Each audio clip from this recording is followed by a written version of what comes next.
people that listen to our podcast, you know what they want to hear? They want to hear four grizzly bears getting down on some bullshit. That's what they want to hear.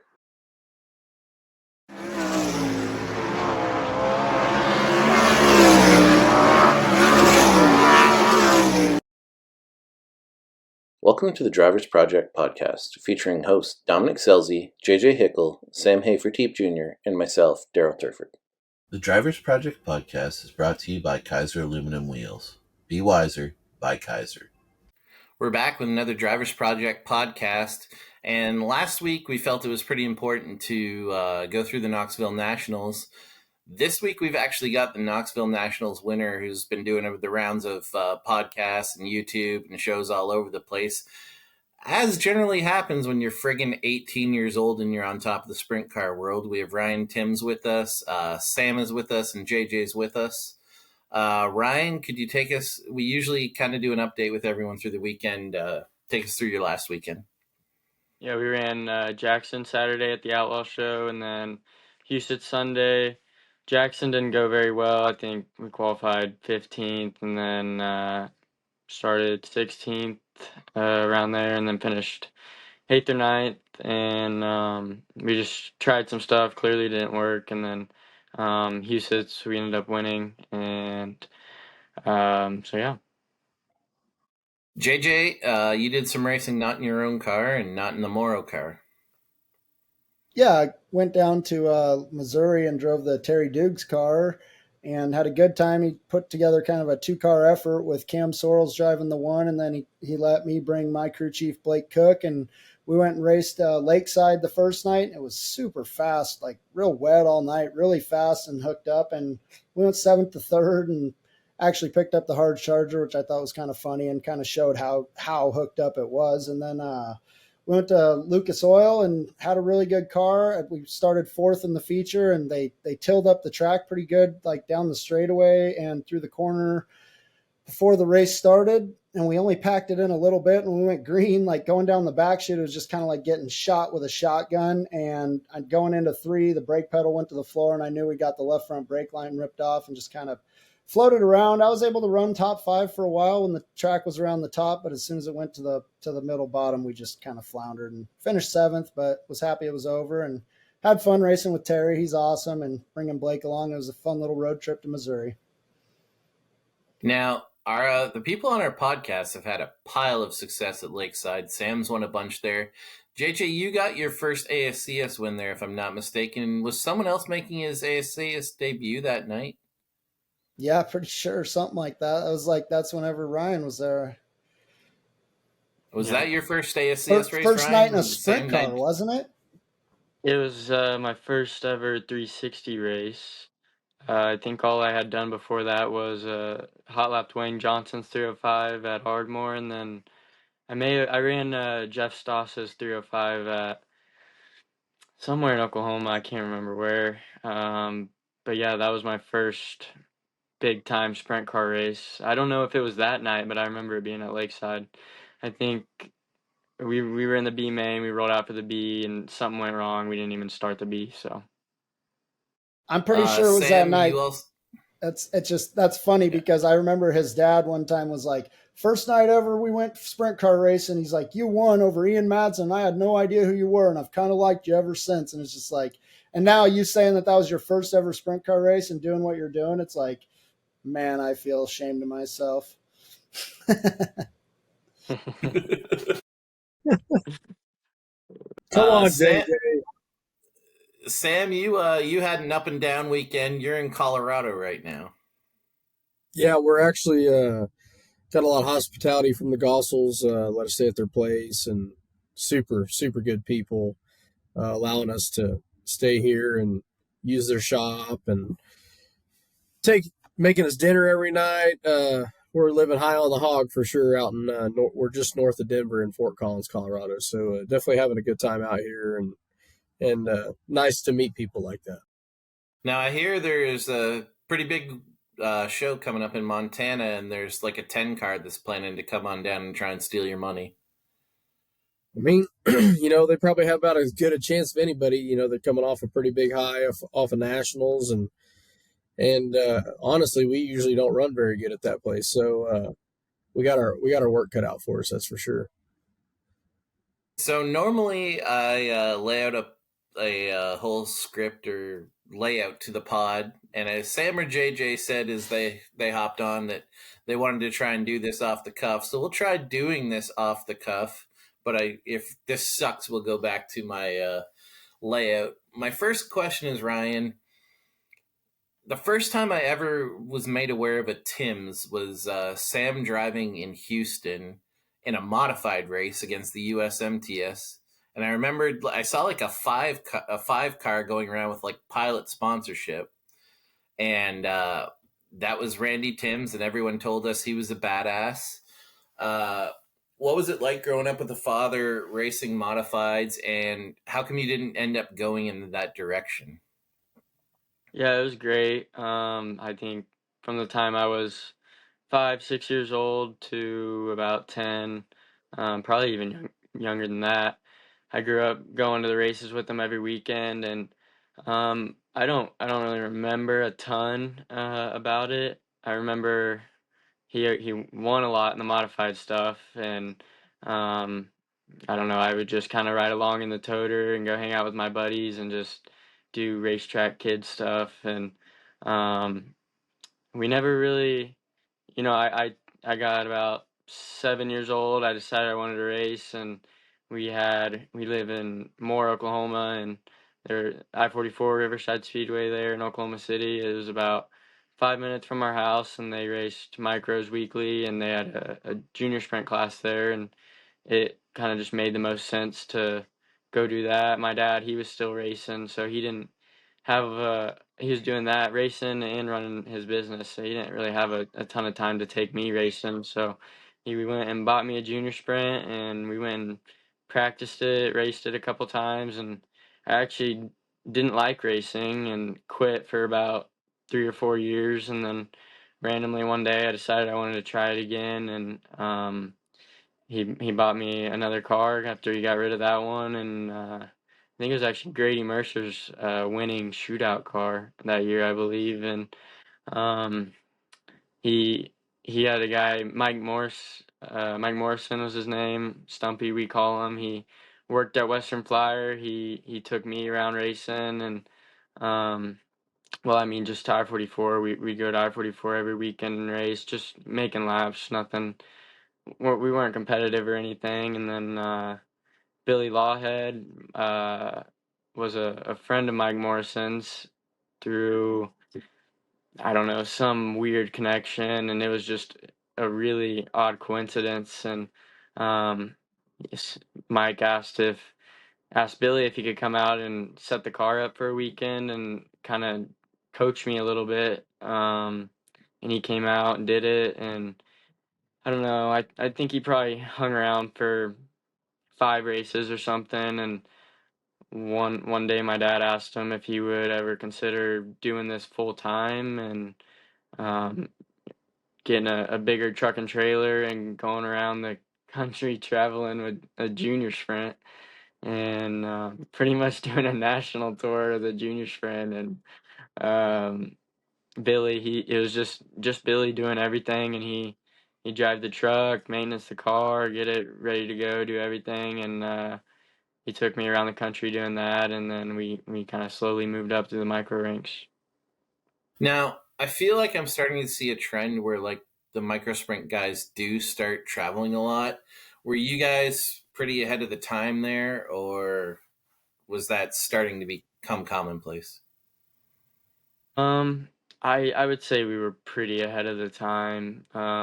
There was some bigger junior sprint teams with like money to behind them to have a bigger operation than your average guy, and but I don't feel like a lot of guys really traveled as much as we did. There was Joshua Gentry is the only kid I could think of at that time. He was one of my good buddies who raced around Port City, and we became friends, and Billy and then Josh's dad became good friends, and we'd travel together a little bit, and they'd help each other out, and But I mean, other than that, I can't think of anyone else who did it on the scale we did it. You guys made the switch to 360s and sprint cars. What went into the decision to do that? I'm sure there were people questioning your age, and I'm sure there were other people that didn't question your age at all. And how did you end up with the team you ended up with? Like, I believe you had Jimmy Jones when you started. Yep. Yeah, so we were racing micros, and then it got to the point where felt like it was time to start at least experimenting with midgets and sprint cars and stuff like that. And I actually went to drive a midget for Dave Mack before I even did sprint cars, and we didn't do really well. It was just getting laps, I guess. And then eventually, at the time, the most logical thing to do was go the midget route, because that's kind of just what everyone did that came up through micros, was go midgets, and then some of them go sprint cars, or you had Bell that went to NASCAR, and so that's what kind of made the most sense. But my dad decided to buy an old Triple X and 360 motor from Parker Price Miller, I believe, and then we got that put together, went out and we got that put together. We had Billy at the time, and Billy called Terry Easom, who Jimmy Jones was working for at that time. And I think he just asked if we could borrow him for a weekend, because, Billy didn't know what he was doing on the sprint car, and just asked for some setup help so we could go hot lap it. And Billy, me, and Jimmy went out to Meeker and hot lapped the 360, and again, I felt like I got the hang of it pretty quick, and it kind of just felt real natural. And Jimmy, whatever he did, I clearly liked it, and it was kind of just like we clicked right there. And then after that, I think Billy kind of wanted some help on the sprint car, just a little unsure of what to do, and we were about to go start doing some ASCS stuff. So my dad hired Jimmy on, and as crew chief, and then Billy as car chief, and we started going doing some. Well, our first race, I think that Lakeside race was a national race, and did that. Didn't do very well, and then we started doing some regional ASCS stuff, and slowly got better. We had a couple. I think our best run maybe been second or third, and then majority of them were fifth to 10th, and just kind of average, all right. And then we eventually got rid of that Triple X and that whole setup we had, and Jimmy ordered a different frame, different motor, different parts, and everything he wanted to do. And once we got what he wanted, it definitely made a big difference, and I felt like helped a ton. I, for whatever reason, I never felt super great in that first 360 car we had, and we got that second one, which was an Eagle, and I believe it was a Ryder 360, and we started racing some ASCS national stuff and just getting laps, and still wasn't doing anything super crazy. And then we eventually went to Lake Ozark, and then that's where I got my first win. And I remember hot lapping that night, and it was like just magically one day it all just clicked, and I felt like I'd been racing them for 5 years. So Daryl, you do won you that. know anything about that track that night? That's not the race he's talking about. Oh, okay. Well, never mind. He's I talking thought it about was a regional too. race. Uh, He won a regional race, and then actually the next night he didn't win. We won, and he was actually in a 3-way war with him, Blake Kahn, and Dylan had like a badass race that night. But then That yes, GoPro video is on my Instagram of that night also. Just fun uh, fact. but yes, let's get to your first ASCS National Tour win. What details do you remember about it that I'd like to forget about it? Because the one thing I remember that no one realizes, it was a 10,000 to win show. And I don't know if you guys know, but the track wasn't ideal that night. Yeah, Yeah, that was we when it was watched it. Craters, I believe. We watched it. We watched it. Craters, Daryl. Oh, yeah. But what people don't realize is Ryan won that race, but you actually had a huge scare on one of our 64 attempts to start the race, did you not? Yeah. It was Yes, I did. seven attempts to start the race. 7. Yeah. We started Yeah. single file. Yes. Yes, and on one of those double file restarts where he was on the pole, Ryan went for one hell of a bicycle ride. Yeah. And he actually fell back to like 9th or 10th. Could you take us through that? Yeah, well, I thought someone may have flipped in front of me, and I got on the brakes or something and had that bicycle. Yeah, Was it there's Blake No, probably you were Kahn? on the there's a pole, good chance, dude. there's a good chance somebody flipped in front of you because there was seven attempts at a green start. I'm pretty sure you were Yeah. on the pole or the front row. Yeah, okay, maybe you're right because Chase Randall started on the pole. I remember that, and we got after 7 attempts later we got going, and I do remember that bicycle flip, and I actually do remember staring directly at the ground and looking right at my right front. And when I came down and landed, I was so happy and glad I didn't wad it up. And I'm pretty sure Blake Hahn caught a rut and flipped right Yes. next to me, and Yeah, he I did. couldn't believe how I skated by. But yeah, I do remember that the track was super rough that night, and it still raced really well. I thought, if you could get through the holes. It was not Um, fun. You were the only one on the podium smiling. Like I ran second and Dylan Westbrook That ran might third, and be it's like that was horrible, dude. that might be my favorite quote. I think it raced really well if you could get through the holes. That is great. I like. Yeah. Yeah. Hey, Daryl, I'm glad you're a part of that race, Daryl. Only an idiot would have promoted that race. I'm Yeah. glad you got our money, Ryan. Yeah, 10,000 to I don't win, know how. 3,000 for second, Daryl. Oof. Oh yeah, I'm sorry. I'm sorry. I didn't realize I was the richest fucking human on earth, and that my dad and I are totally blue collar. You prick. Should have been at least Now 5,000 Ryan. per second, Daryl. Now Ryan doesn't even need the money. That 10 grand. He uses 10 grand for toilet paper now. what's funny is the biggest paying race I ever won until Nationals was 10 grand. Hell yeah, go us. That's awesome. Good job, Daryl. So you won that race, and then I think if that wasn't your showing the world that you'd arrived, the ASCS Speed Week, you pretty much just laid your dick out on the table and smoked everybody. Could you talk people through that week? That was impressive as hell.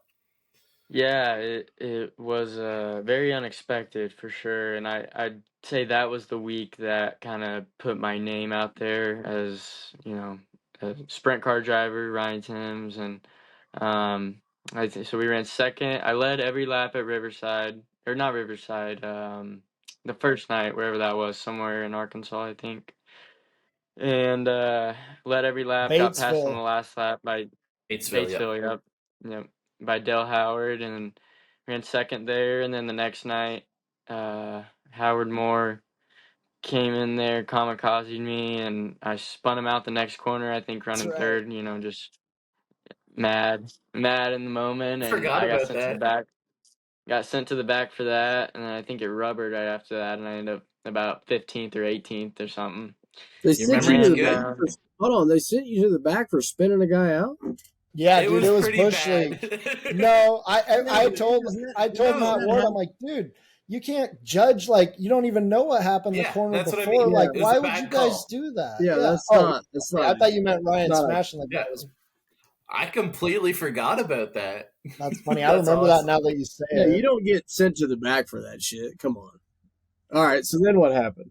So anyway, then I think West Memphis was after that, which was a crazy race. It was dead slick to the wall, and let's see, Jeff Swindell Yep. Jeff was up there. Swindell, Matt Covington, and Blake Hahn. Yep, and they were running 1, 2, and 3. I really wasn't that great. I was just kind of holding on. The race took an hour and a half because there were so many reds and yellows. It It was hot as hell And out. yep, and coming to the checkered flag, I believe.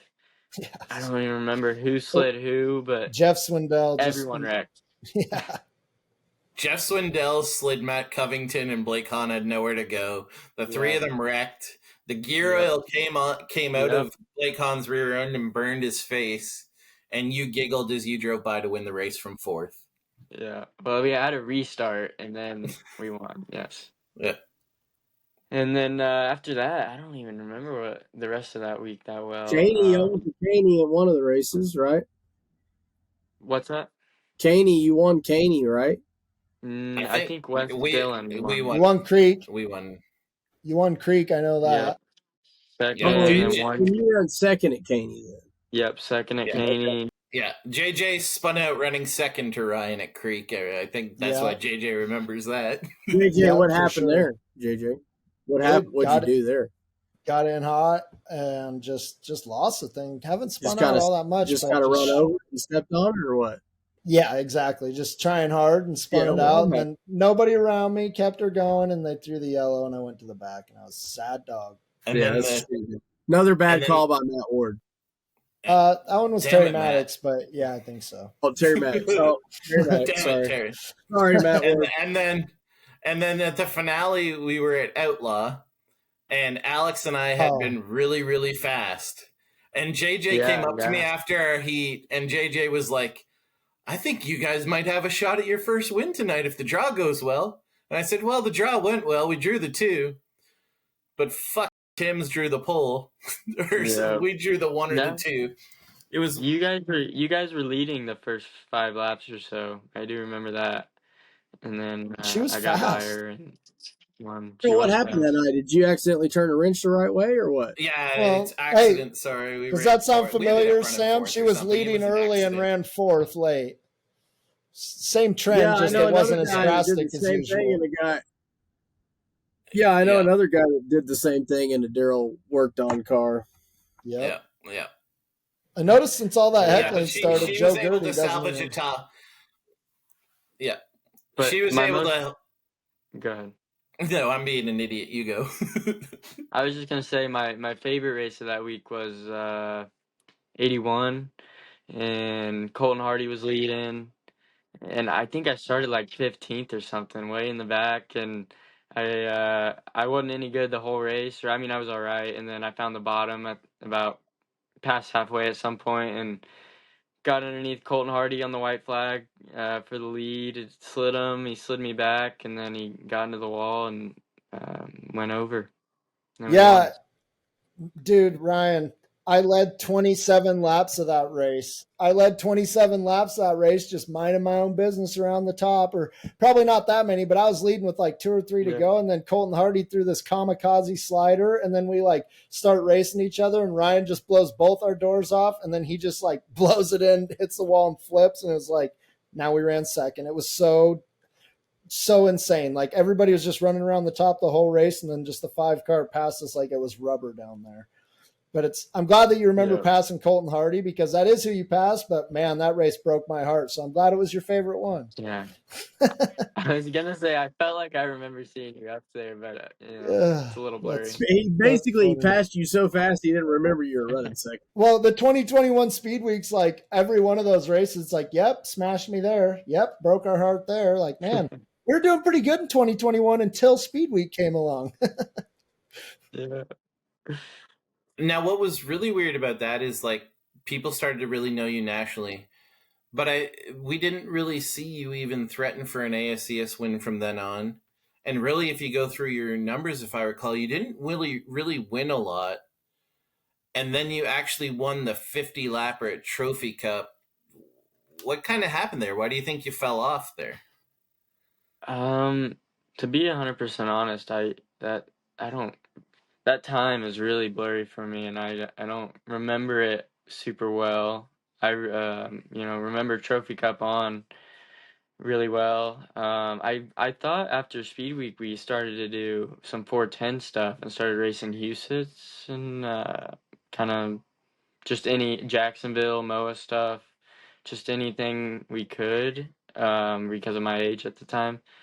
And I want to say it was just the transition from 360 to 410, and I just wasn't running super great. This is But I'm not sure. But yeah, and then we went to Trophy Cup. We got the full field invert, started on the pole, and led all 50. Now this actually brings up a topic I know Sam feels really strong on.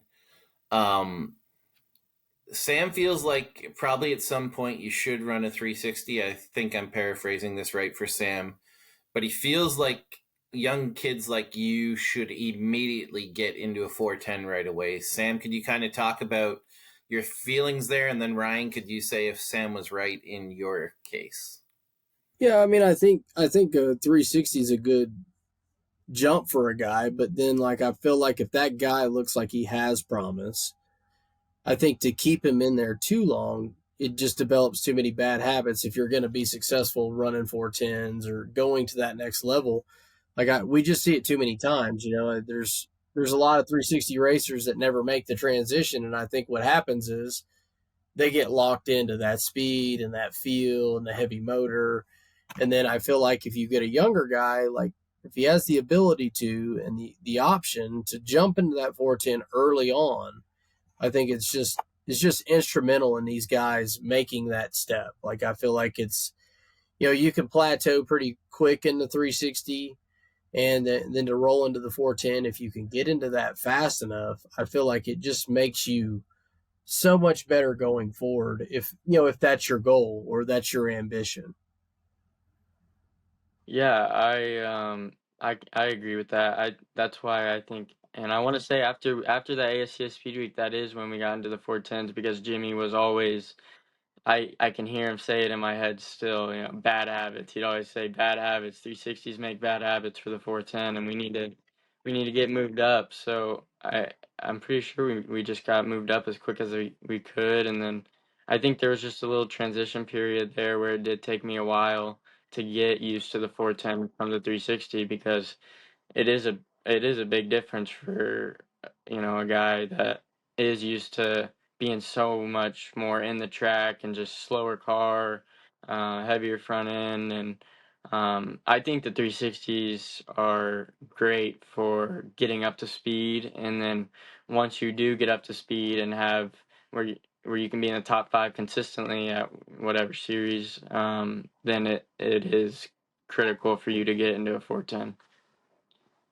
So, how many stories from Jimmy did you hear about Carl Kinzer? uh, Too many to count. But yeah, we joke about it all the time still. And I talked to Jimmy at ASCS, or at the 360 Nationals, and I'm pretty sure he gave me some more Kinzer stories. JJ, you've always been one of the really, really early believers in Ryan and as we talked about on our last show, we did the Ryan Timms or Corey Day debate, and you've always been a very, very big Ryan Timms guy, and I think you would choose Ryan Timms. Could you talk about what you saw in those early years racing against him on the national tour? Yeah, I mean, just a ton of just car control. And then, for the most part, besides when he got black flag to the back, a lot of respect for other guys. I mean, especially when he was young, just getting going, I felt like, you could always tell the kid was like trying really hard and driving really hard, but not driving over people and not really crashing, spin out once in a while, whatever, but not crashing a bunch of shit all the time. And then just, man, just certain little things. I mean, that speed week was a super telling deal just because I felt like we were kind of on top of our game at that point, and just all the right moves at the right times and just the shit you can't teach, like when to move your line and just feel for racing and racecraft and stuff like that. That's just it's a hard thing to explain, just like the intangibles. Like he was raised by his dad who was a winner, and like you're trying to talk about whenever he had a short period or when he wasn't doing good, like he literally can't even remember it in his brain because he's just wired for success. You know what I mean? He's like, those times when we weren't doing good, it's literally blurry. I don't like back to when we were winning though. I'll tell you that race it's like, you know what I mean though? That's that mentality of somebody who's just going to be great. And it's like super humble. Just you could see it coming. I feel like, it's just a situational thing.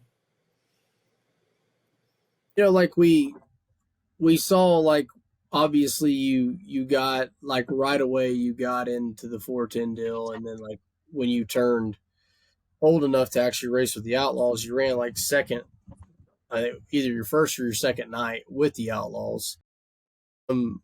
Like obviously right off the gate, like there's a lot of hype, and then from that time, like you kind of went into another kind of session of, we expected all this like right away. It's kind of how racing is. You show people that you're capable, and then you kind of went through a period where you weren't running like that, for a long time. Like, what do you think happened during that time?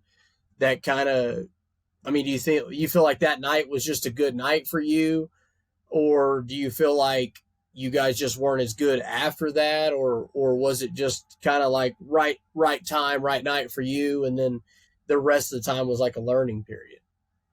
I honestly think that up until I ran second with the Outlaws, I didn't, there was this hype and these expectations, but I didn't pay attention to any of it or care for any of it really. And then we went and ran ninth the first night out with the Outlaws, and then second.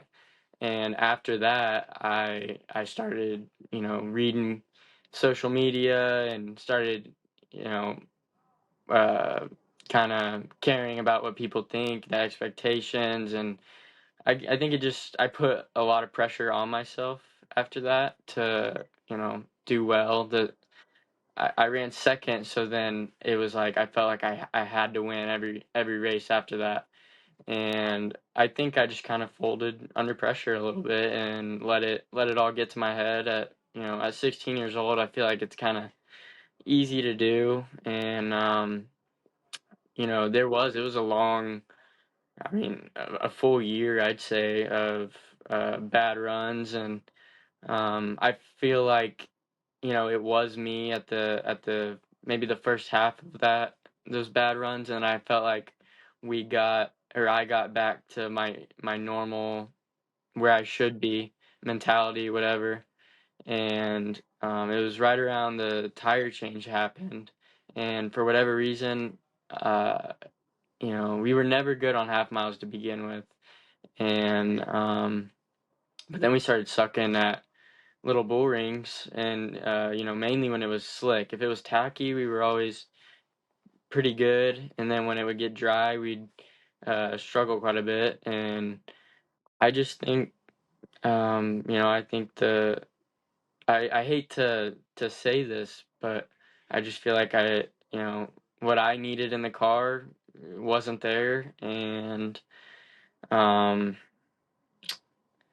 it just wasn't, whatever was happening wasn't working, it wasn't clicking. And eventually I got in other rides and got it situated. But just, I don't know, maybe just what we were doing was started to get outdated. I really don't have a solid answer for why we weren't doing, we had that dry spell, but that's what I think.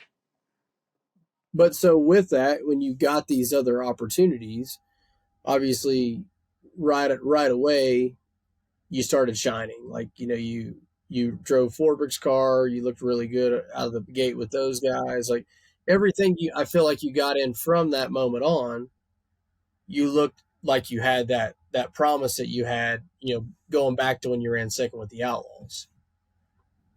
Yeah, no, I agree. We got in Portberg's car and in a 410 at Knoxville. I don't know how many times you raced there before that. I'd say probably 10 times. And, I don't think I qualified.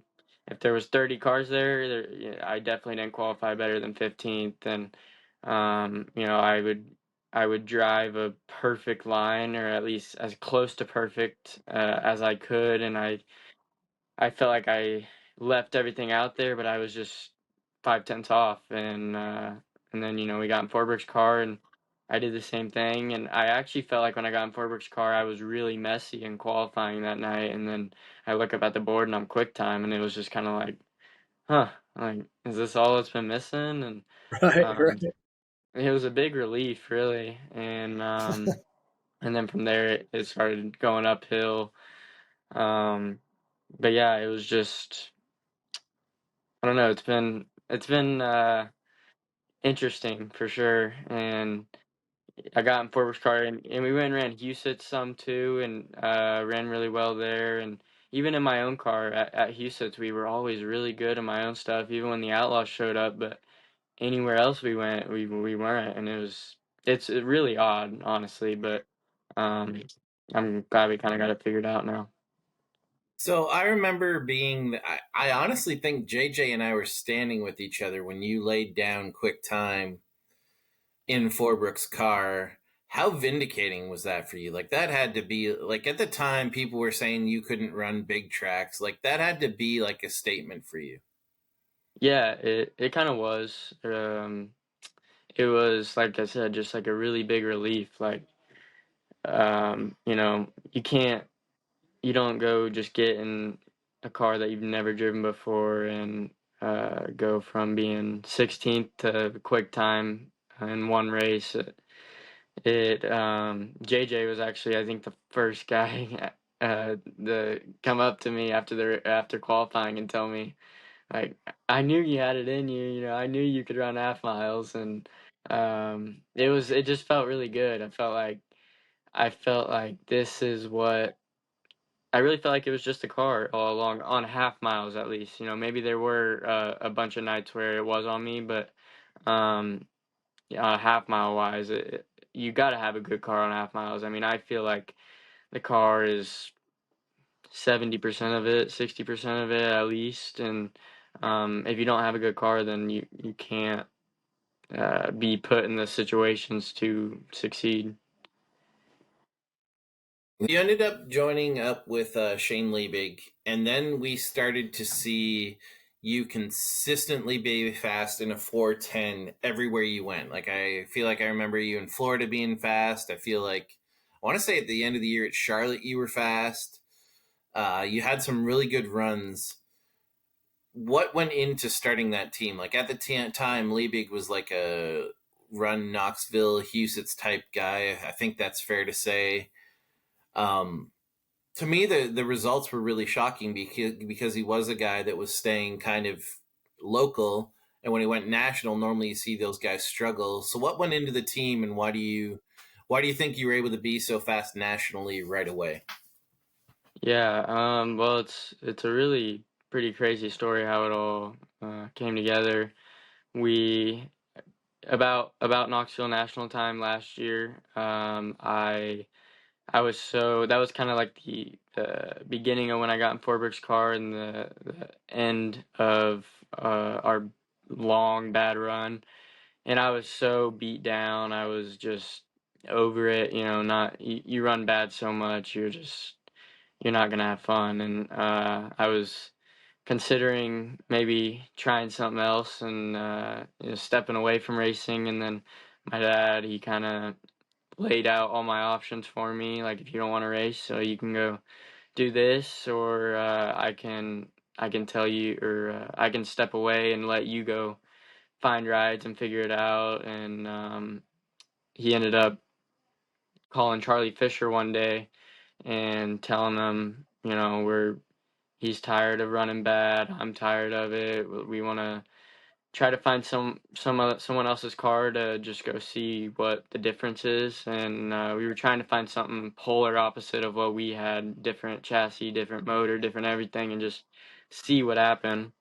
And he ended up getting in contact with Guy Forbrook, and it was really shocking that Guy agreed to go race with me just because I hadn't done anything to prove to him that I should race his car. And he uh, he decided to race me one night at Knoxville, and that was when we went quick time. I think we ran fifth in the feature, and I went and ran the Hefner car a little bit, the second Hefner car, and did all right. Nothing super crazy there. And then Shane and Guy are real good buddies, and I think Shane just called him one day just to talk about life, just rant, normal conversation. And he somehow him wanting to go race I-70 got brung up, and then a guy told him to put me in it, and that was after we raced Knoxville, Huset's, and all that. And then he told Guy, like, yeah, I'm not really itching to race that bad.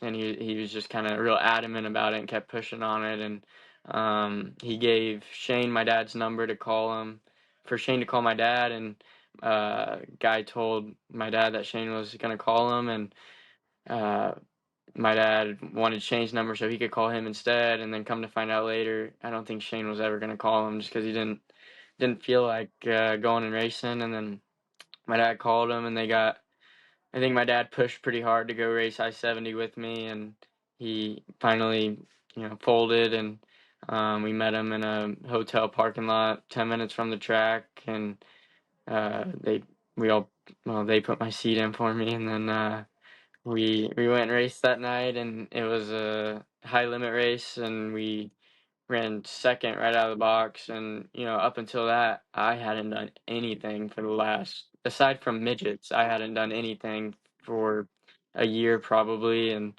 you've seen Shane's car win a Knoxville race once, a Houston race once, but they were just local racing. He just had a 50-foot trailer, gooseneck trailer with a dually. And just a local team. And we went race I-70. And then after that, after we ran second, it was like, man, what's the next race? Like, let's go do another one. This is awesome. And we were just really curious, or at least I was really curious, if it was just like a fluke deal, like just the perfect circumstances. And we had a really good run. And so we went to Lucas Oil. I think it was the night right after I-70, and we we were leading the race actually, and we qualified good, ran a good heat race, was leading the main.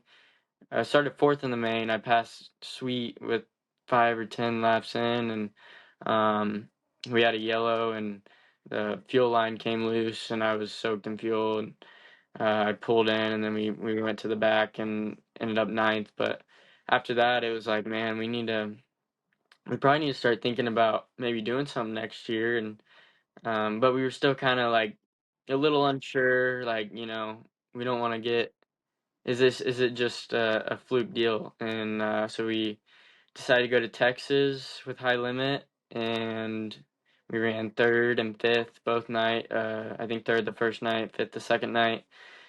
And we I talked to Shane, and I told him, like, we got to do something next year. I want to do something. And we're running way too good to not get paired up. And he was telling me that I need to go to don't race for Shane. I need to go find a bigger ride with more money. He said he thinks he can uh, go talk to a team and kind of sell me to them and get me a better opportunity with more funding behind it. And I told him, if we only race 30, 40 races, Houston and Knoxville every weekend, I'm fine with that. We were just running way too good to not be together. And then we decided to finish off the year at World Finals, and it was a yeah, it was a 2-night show. And I think we ran like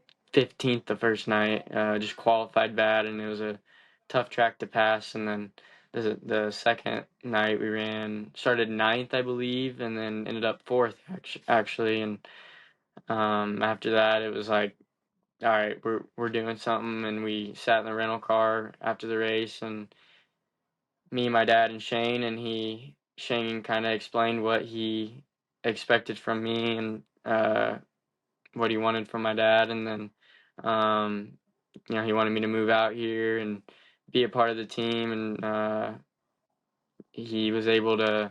We found, so Marty actually came out, Marty Brighton. He came out for World Finals only. He offered to drive the rig out there from Rapid City and help for the weekend. And him and my dad really got along. My dad really liked him, and he was like, man. And he already had a contract ready to sign to go IndyCar the next year. He did he worked for McLaren the last 4 or 5 years, and my dad just really pushed on him to come do this, and then he was still like unsure about it, and he ended up coming out here at one point, and I think Shane's dad, Sam, who recently or this year passed away, him and Sam and Marty were really close, and Sam pretty much told him that he was an idiot if he didn't do it. So, that was a guy Marty really looked up to, and he took his advice and decided to do the sprint car deal with us, and it's been a story ever since. So That's awesome. realistically, you pair up, you go to attack Knoxville and Huset's. At that time, did you guys even remotely think it would lead to a Knoxville Nationals win? Like, what was your hope or expectations? At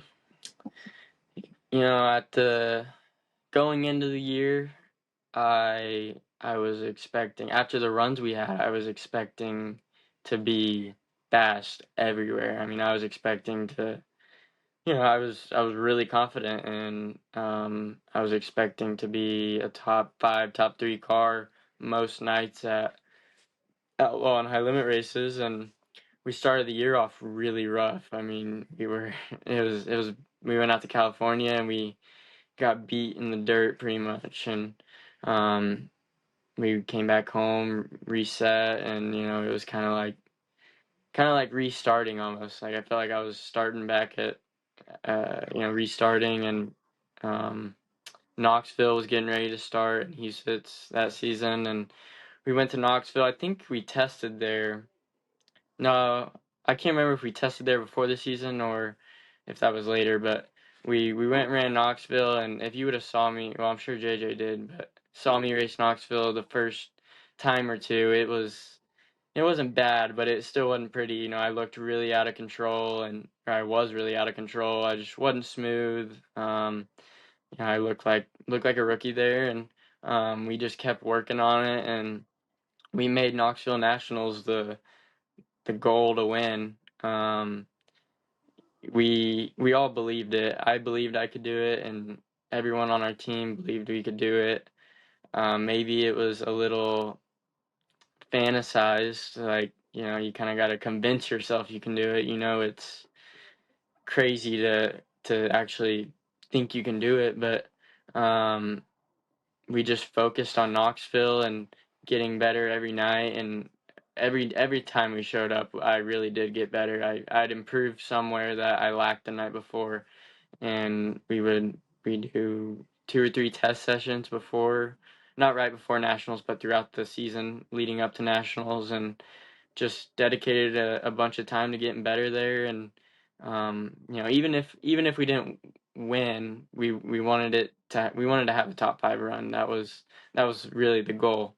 And honestly, if you would have told me that I would have won the Knoxville Nationals 3 races before the Nationals, I never would have believed you.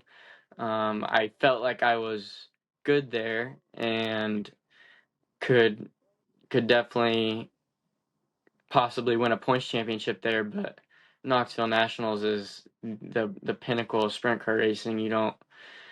It's it's crazy to actually think about it, but no, I mean I kind of just had to, at the Nationals, I really had to just imagine that it was a local show and treat it that way. And lucky for me, we had some outlaw races there before, and the Cappy, which was a uh, good time to get with the guys that are going to be at the Nationals, and it was just a perfect storm, really. Sam, this is pretty much the part of the interview you've been waiting for. You've been wanting to ask him a lot of questions about nationals. Fire away, dude. Yeah, so like going into your first night, like lining up for the A main, I started right behind you, and right away, like you got through turn one, awesome, got a great start. Like before that race, obviously you're sitting really good in points because obviously you're starting eighth. Like, what was your goal and your mindset going into that A? Was your goal, man, I'm going to win this thing from eighth, or hey, man, I'm just going to get a good points night so we can start up front in the A? I mean, there was, I'd say my goal was really just to get a solid finishing position and be set up decent for Saturday. But I wanted to win at the same time, and I knew I could. I knew how important the start was though, and uh, I seen everyone was staying pretty low on the racetrack, and I fanned out a little bit, and I could see through both lanes and I saw the leader go, and as soon as the leader went eighth or sixth place in front of me, they don't, they got to wait for fourth and second to go. So as soon as the leader went, I went with them and got around two rows there. Got through one and two good, and then once I'm in uh, third, fourth place coming out of two, then I know, okay, I don't care about the points. I'm going to win it. So, like, after that night, like, obviously you had a really good race car. Um, and you didn't, I wouldn't say you per se pulled away like you did on Saturday night, but, you know, you still were a dominant race car on that night. Um, what do you think changed for you from that night to Saturday night, and what made you so much more dominant Saturday night? I want to get into the race Saturday, but I want to ask that question first: is what do you felt changed for you from your prelim night to your Saturday night? What made you so much more dominant on the Saturday? Um, I think the biggest difference was, Wednesday night I knew that even if I didn't win or didn't podium, I was still sitting decent, where Saturday night I knew it was pretty much, the stakes are so high, you can't afford to make any mistakes, and there was so much on the line that I you don't want to make any mistakes, but when there's so much on the line, it's like, I don't know. I think it just made me focus that much more, and um, really made me just zone in on winning the race. And um, truly, I was only thinking about the racetrack and where I needed to be on the racetrack and what I needed to do to be quicker. And every single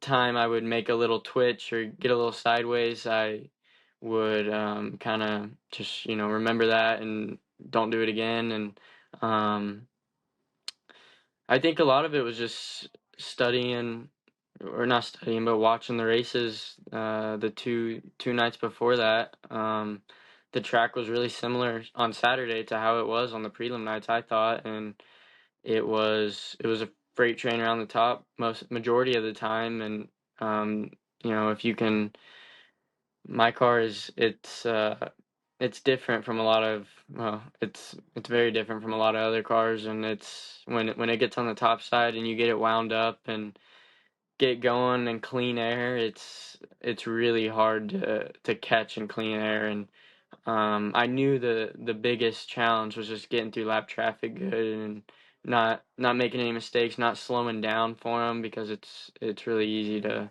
get going their speed. And um, yeah, I don't know. I think it was just a really good night, and I was just on my game that night. So Sure. Yeah, just and go ahead, Daryl. just purely out of curiosity, if you had to rank your car on your prelim night and your Saturday night out of 10, what would you have rated them each night? I'd rate him a 10, but 10 both nights. To be 100% honest, the car felt the same as it does every night there. I just felt like, when I was talking about how when I showed up to that Lake Ozark race and everything felt like it just clicked. Well, Saturday night it felt like I'd been racing Knoxville for 5 years. Like, it felt like everything just came together and I knew exactly what to do. So, like, now going to Saturday, like, obviously you're starting on the pole most likely even after you're done with your prelim. Like there's probably nobody going to beat you in points on the Thursday. So obviously you have 3 days to think about this going into Saturday. So as an 18-year-old kid, like obviously that's a lot of pressure. It's a lot of pressure for an old guy. So a young guy, first with your first nationals A main to boot. Um, were the nerves high? Were you super confident and it kind of washed the nerves away? Were you just ready to get racing? Like, what are your emotions going into that Saturday A main? What are you feeling? What are you thinking? Like, what's the pressure like? Where was your mentality at that time?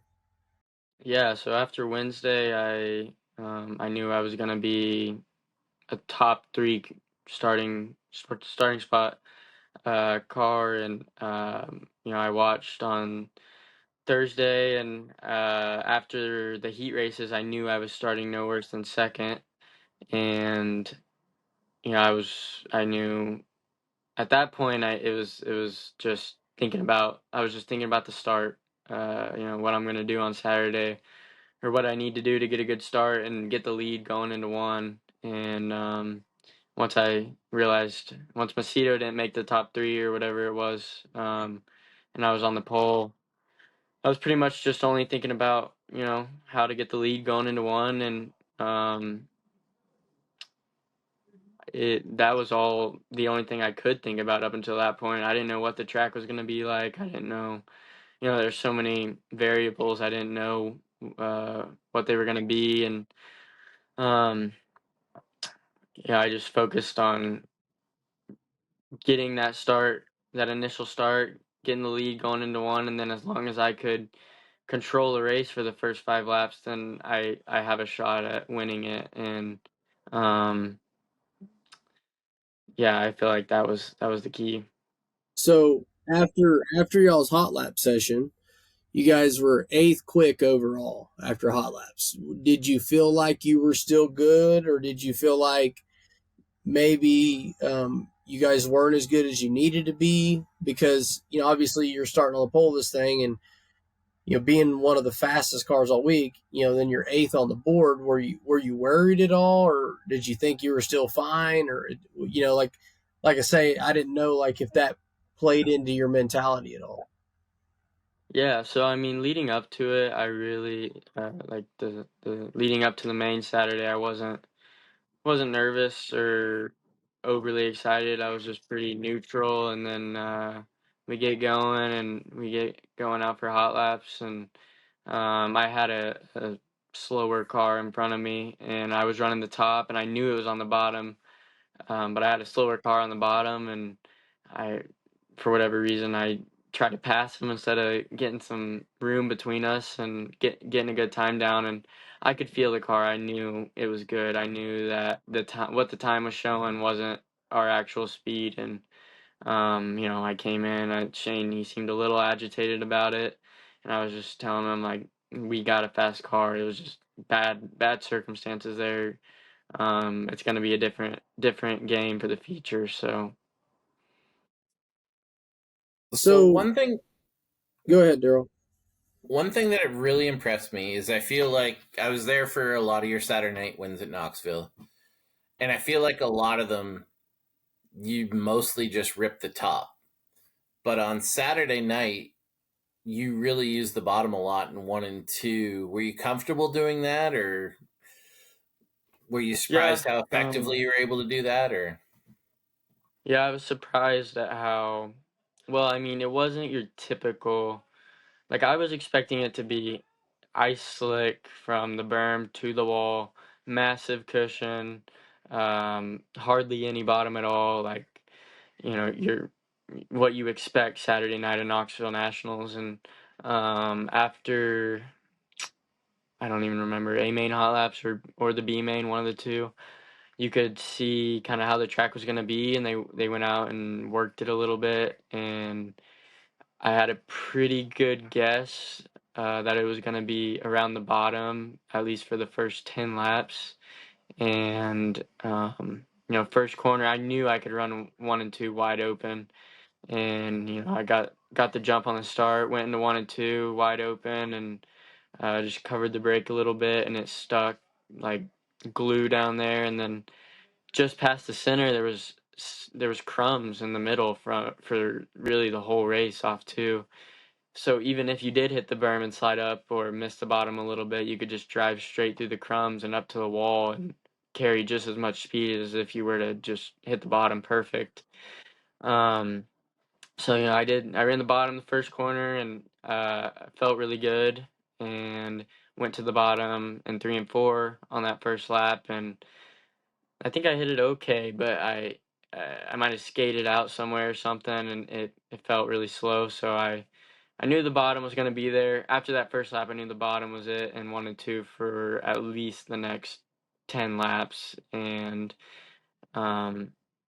just kept hammering it. I was actually pretty messy down there for the first 5 laps, and then once I got in a groove, I started figuring it out, and I don't know. You just when you get 25 laps of clean air, majority of the time at least, on the bottom, it's a lot of practice, and it just becomes kind of like a rhythm. And as long as you're only thinking about that and not thinking about you know the fact you're leading the Knoxville Nationals or anything that might screw you up, then it kind of just becomes like a rhythm, a habit, and yeah, I was good on the top in 3 and 4. I knew I was probably okay down there. I just knew I couldn't afford to mess up in 1 and 2, and I might have messed up here and there a little bit, but nothing, super major.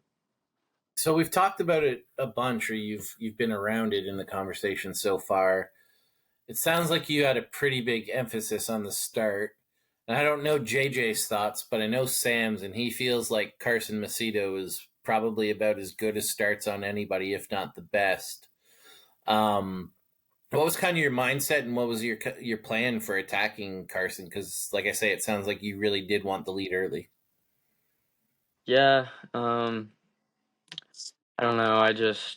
I knew I had to. That week the car was stumbling on starts a little bit, and I knew it was most likely going to stumble on the first start, and it did.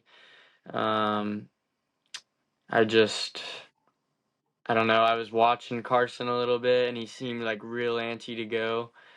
And it was starts. It's a little bit of mind games, and I think he was maybe trying to make it too much of mind games, and I think I went a little earlier than he was expecting, and it did stumble a little bit. I think he was a little bit ahead of me coming out of 4 and at the beginning of the straightaway, and then once the stumble got cleared, it like just kicked into high gear and out drug him down the straightaway and was able to get the lead and won.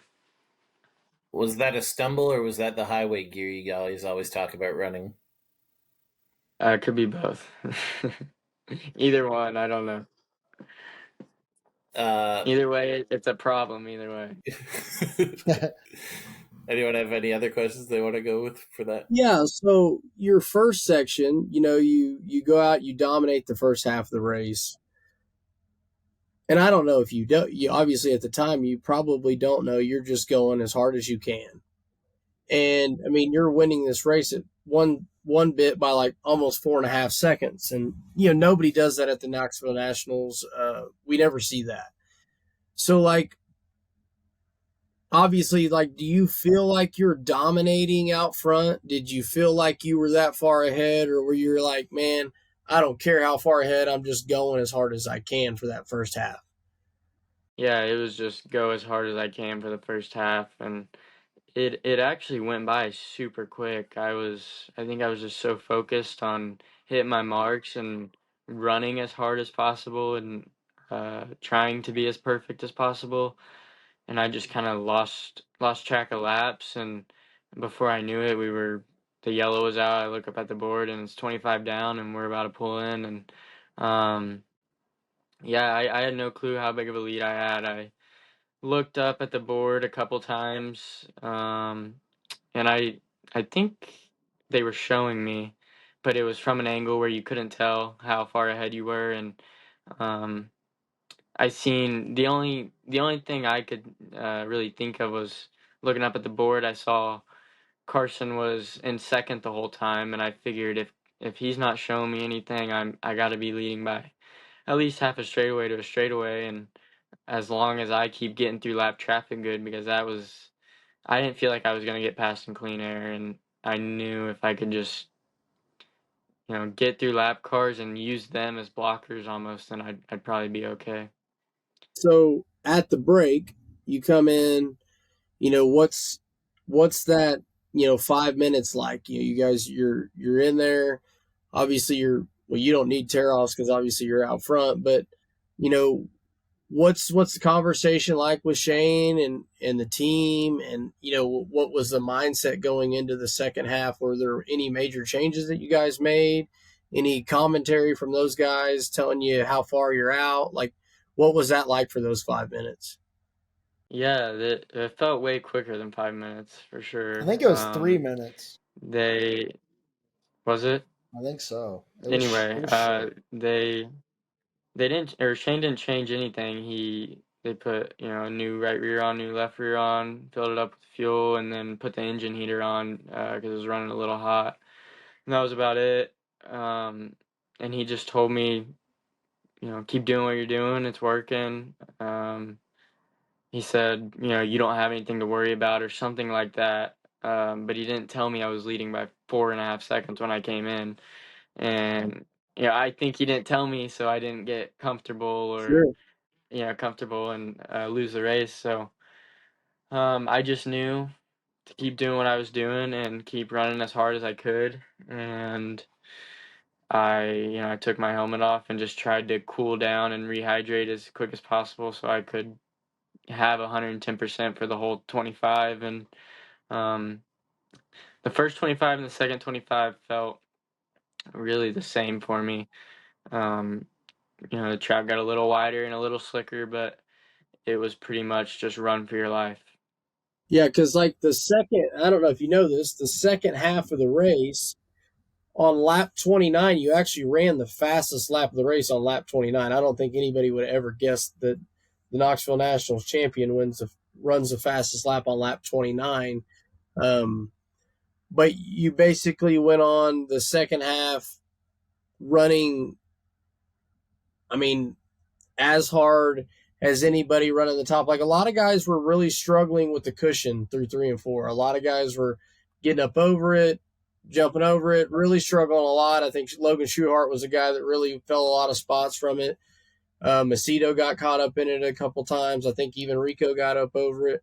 What was enabling you to be able to really conquer that thing and never actually have an issue the whole time? It looked like you were pretty flawless up there.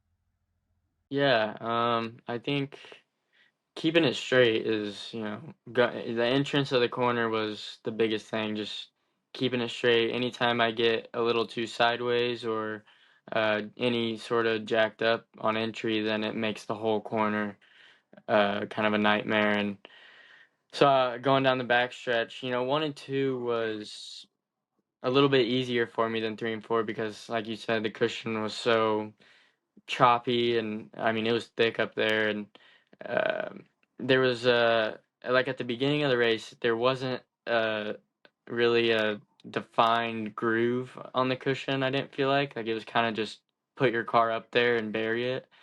And that second half you could start to see actually like a groove, where to aim your right front for, and then where to put your right rear at. And um I seen that, and I hit it perfect the first lap, and then once I hit it perfect, I knew exactly where to put it every time after that and how to get through there. And um, I'd enter, right in that little groove, and my car, it was, so good. Once I got in it, it was just kind of like a slot car. Like it just planted the right side or the right rear, and I just had to hold the wheel straight and wide open, and it would just launch through the corner. And yeah, center off, I'd have to peel off of it a little bit because it'd get a little tricky coming off. But um, it was just kind of the harder I ran it, the easier it drove.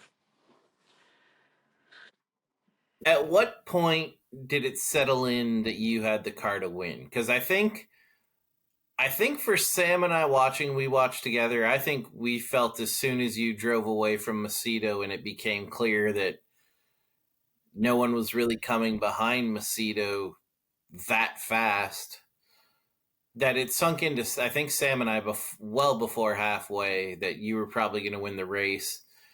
At what point did you realize you had the race under control? Because I feel like I remember you saying in Victory Lane that you always felt like a car was there, but I don't know if I'm remembering that accurately. Yeah, from pretty much lap 3, I'd say, I felt like I had the car to win for the first 25, and but I was treating it as two races. I knew I've seen I've watched a lot of nationals where the leader, the guy who looks like he's gonna win the first 25, well then the second 25 it's a whole nother guy who comes out of nowhere. So the main priority at the start was just getting through the first 25, and about lap 3 when I got kind of settled in and um, felt how fast I was and never had anyone show me a nose, I knew I had a car to win. And I was pretty confident I had a car to win going into the race. And then once we got through that first 25, it was kind of the same deal. I was probably sooner than that. I'd say the second lap, I realized I had a shot at it, and a pretty good shot at it. Because I honestly felt better the second 25 than I did the first 25. And One of the I think debate a little bit of that was just running the first 25, getting it out of the way, and the nerves for the second 25 were a lot calmer than they were for the first 25. One of the things we were kind of talking about on the podcast was we felt like your pathway to winning was the 25 lap segments. We felt like that played into your hands more so than having to run a 50 lap race. But at the same time, you had like Sam said, like a 4.5 second lead at the break. I feel like I know your answer, but I got to ask anyway. Do you feel like 50 laps, no stop, would have changed anything? I'm assuming no, but I'd still like your thoughts on it. Yeah, I don't think so. I can't tell you that for sure. The only thing it might have changed is maybe I get a little more tired with it being a full 50 than a split race. But um, aside from that, I think the car 100% had. If it would have been a full 50 laps, the car could have 100% won the race. Do you think having such a good car was like you talked about not having nerves in the second half, and that surprises me. I feel like you'd have more nerves in the second half than the first. Do you think having such a car calmed those nerves for you? Yeah, I mean, I knew that um, I was one of the drivers with the most laps around Knoxville that year, and I felt like I just knew the track so well, like how the cushion or bottom gets coming out of two, or whatever the case may be, that I just knew what to expect more than some of the other guys, and then put one of the having the fastest car on top of that, it was I had a lot of confidence going into it. Um, but it was just not getting too confident and uh, getting too comfortable and giving it away. But yeah, if you if you have a fast car, it's really easy to be confident, and especially when your car's that fast and you're starting on the pole, and you know how hard it is to pass guys in clean air, and you've been in so many scenarios where you kind of know what to expect and what to do to get through whatever the challenge is at that time. Trained all year for that moment, basically. I mean, it's just awesome how it worked out. Like uh, more of a regional, definitely not a national scale team. Trains all year at the local track, and then just comes out and shows out at the biggest race. It's god dang awesome. Yeah. God bless And America, to be Daryl. You honest, don't see going that into in the Canada. We defend Going our into the turf all the prelim time at the night, Canadian Nationals, dickhead. going into the prelim night, I was really just like I didn't know what. I knew if I didn't have a good prelim night, my whole weekend's screwed, and I was really just whatever happens happens, and took it step by step, and was able to get through qualifying good, and then the heat race was the biggest sigh of relief. Like I felt like I won the nationals right there, getting through the heat race, and once I did that, it just made the night a lot more stress free, and then yeah, we did what we did. So now you've won the Nationals. I don't actually know your current ties to Toyota. Obviously, you were driving for Keith and Pete there for a couple of years and kind of cut that back this year. What is the future for you? Has winning the Nationals opened any doors other than a whole lot of chicks messaging you on Facebook and Twitter, probably?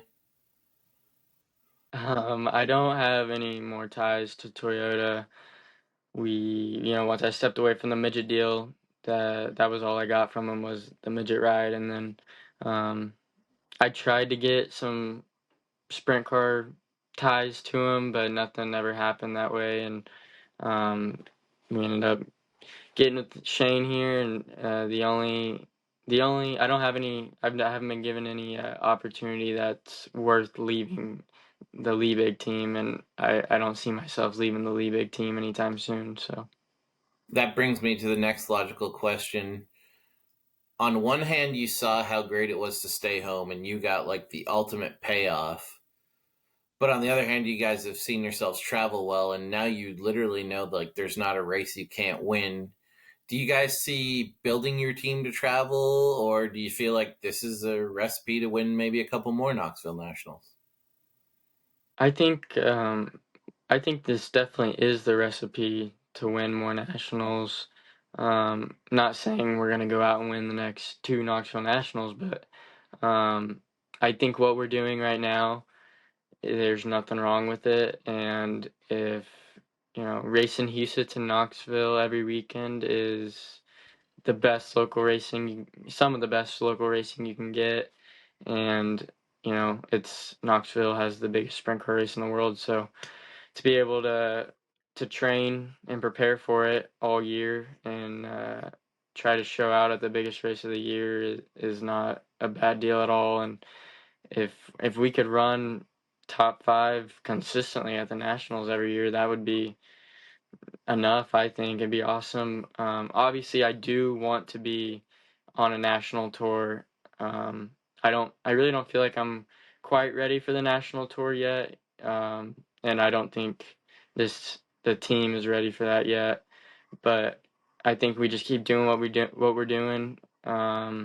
Next year assuming I'm still with Shane next year, we'll do the same thing, and then every now and again branch out and run some high limit and outlaw shows um, at whatever track it may be, and try to get our notebook better for all those places, and get me better as a driver at all those places. And I could see us going on a national tour in the future for sure. I just you know it's not, if I'm gonna do it, I don't want to go and just be a top 10 car. I want to have a shot to win the championship. So we'll just keep doing what we're doing, and trying to build up the team, and maybe we'll be on the national tour sometime.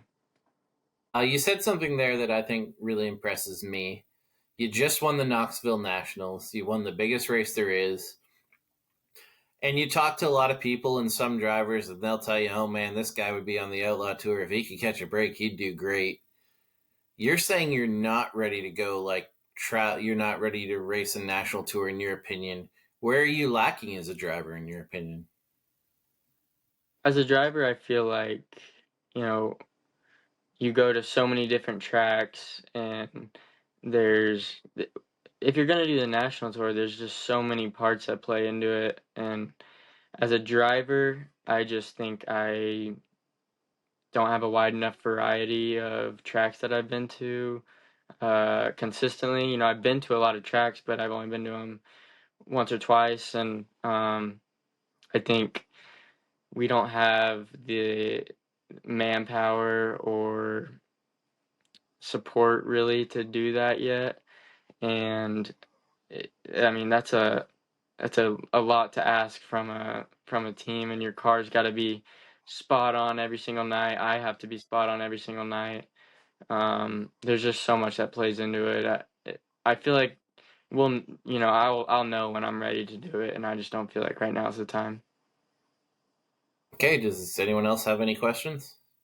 No, that's really respectable. That is, dude. You're awesome. You're like got to be the most humble, successful young person I know. Thank you, JJ.